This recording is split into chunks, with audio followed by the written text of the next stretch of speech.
Ramai membincangkan tentang konflik yang berlaku di Sudan mutakhir ini yang telah pun menyebabkan terbunuhnya lebih daripada 2,000 nyawa dan menyebabkan jutaan terpaksa keluar daripada tempat tinggal mereka di Bandar El Fasher, satu kawasan yang menjadi bandar kepada kawasan disebut sebagai Darfur, iaitu satu kawasan di Sudan. Dan ia menggemparkan dunia dan menjadi perbincangan sehingga ke hari ini. Tetapi untuk kita memahami isu ini perlu untuk kita melihat secara langsung tiga perkara sekurang-kurangnya, iaitu pertamanya sejarah perjalanan politik Sudan, terutamanya pasca merdeka.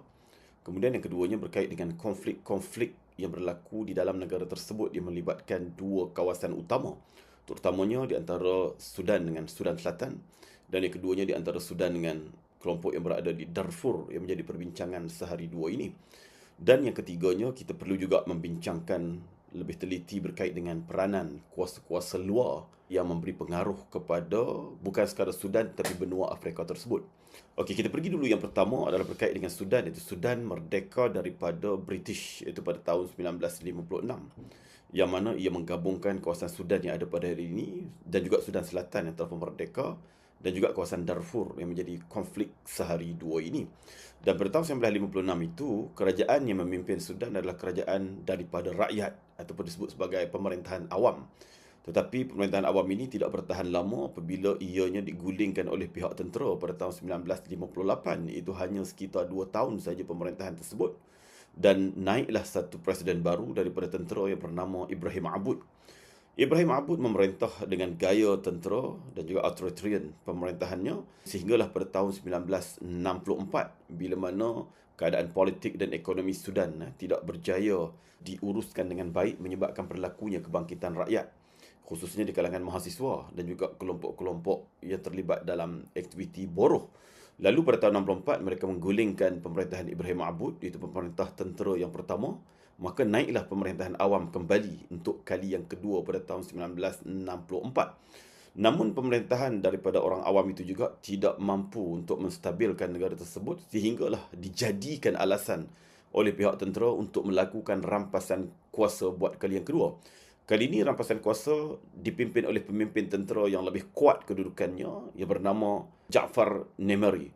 Ja'far Nemeri melakukan rampasan kuasa pada tahun 1969, iaitu hanya 4 tahun begitu selepas daripada kerajaan awam dipilih 5 tahun, tahun 1969.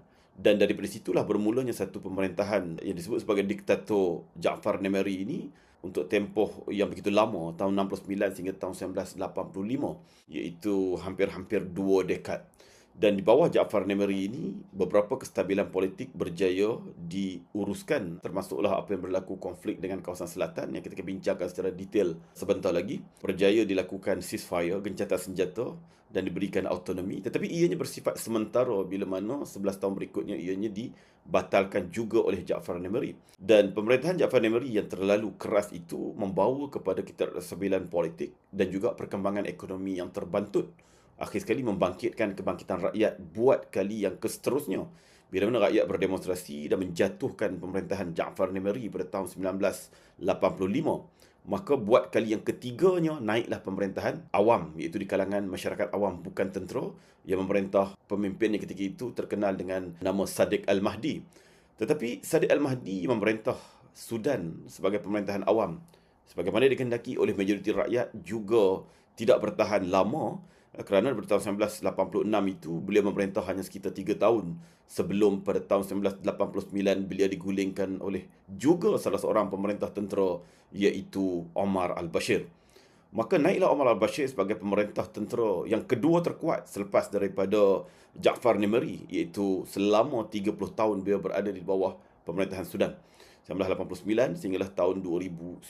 Itulah berlakunya turun naik pemerintahan Sudan daripada kerajaan awam pada tahun 56 selepas merdeka, kemudian dirampas kuasanya oleh Ibrahim Abud, iaitu pemerintah tentera, kemudian kembali kepada kerajaan awam pada tahun 1964, 69 kembali diperintah oleh tentera Ja'far Nemeri, jatuh tahun 1985, naik Sadiq Al-Mahdi, kemudian jatuhnya Sadiq Al-Mahdi selepas 3 tahun, naiknya Omar Al-Bashir.